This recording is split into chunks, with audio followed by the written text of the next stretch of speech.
বিতর্কিত নারী আসন সংরক্ষণ বিল পাশ করতে না পারায় হাত জোর করে ক্ষমা চাইলেন ভারতের প্রধানমন্ত্রী নরেন্দ্র মোদী। ব্যর্থতার জন্য দুষলেন বিরোধী দলগুলোকে। শনিবার জাতির উদ্দেশ্যে দেয়া ভাষণে পার্লামেন্টে বিল রুখে দেয়াকে ভারতে নারীদের অগ্রযাত্রা থমকে দেয়া হিসেবে আখ্যা দেন তিনি। বলেন, বিলের বিরুদ্ধে অপতথ্য ছড়িয়ে পদদলিত করা হয়েছে দেশের মা বোনদের স্বপ্ন। বাংলাদেশের প্রথম 5D AI ইনভার্টার যুক্ত সর্বোচ্চ বিদ্যুৎ সাশ্রয়ী যমুনা এয়ার কন্ডিশনার। नागरिक देख रहा है।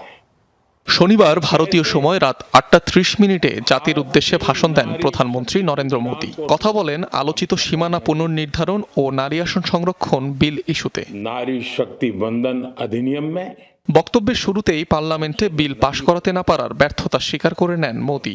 দেশের সকল নারীদের কাছে করেন ক্ষমা প্রার্থনা। सभी हम सफल नहीं हो। আজ এই দেশের প্রতিটি নাগরিক দেখেছেন কিভাবে নারীদের অগ্রগতি থমকে গেছে, স্বপ্ন নির্মমভাবে পদদলিত হয়েছে। আপ্রাণ চেষ্টা সত্ত্বেও সফল হতে পারিনি। নারী সংরক্ষণ বিলের সংশোধনী সম্ভব হয়নি। এর জন্য দেশের সকল মা বোনদের কাছে ক্ষমা চাইছি। बहनों, उनसे मैं क्षमा प्रार्थी।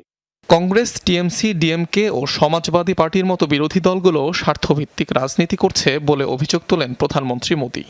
देश में दरार কংগ্রেস বরাবরই দেশের অভ্যন্তরে বিভেদ সৃষ্টিকারী বিষয়গুলো উস্কে দিয়েছে। তাই অপতথ্য ছড়ানো হয়েছিল যে সীমানা পুনর্নির্ধারণের ফলে কয়েকটি রাজ্যের ক্ষতি হবে। কিন্তু সরকার প্রথম দিন থেকেই স্পষ্ট করে দিয়েছে যে কোনো রাজ্যের প্রতিনিধিত্বের আনুপাতিক হার পরিবর্তন হবে না, কারো প্রতিনিধিত্বও কমবে না। जबकि सरकार ने पहले दिन से स्पष्ट किया।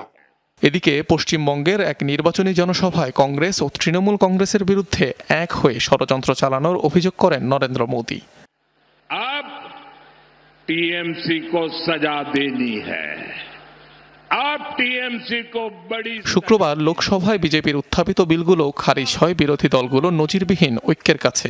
প্রস্তাবের পক্ষে বিপক্ষে ভোট পড়ে যথাক্রমে 298 ও 230টি করে। অর্জন করা যায়নি প্রয়োজনীয় 2/3 সমর্থন।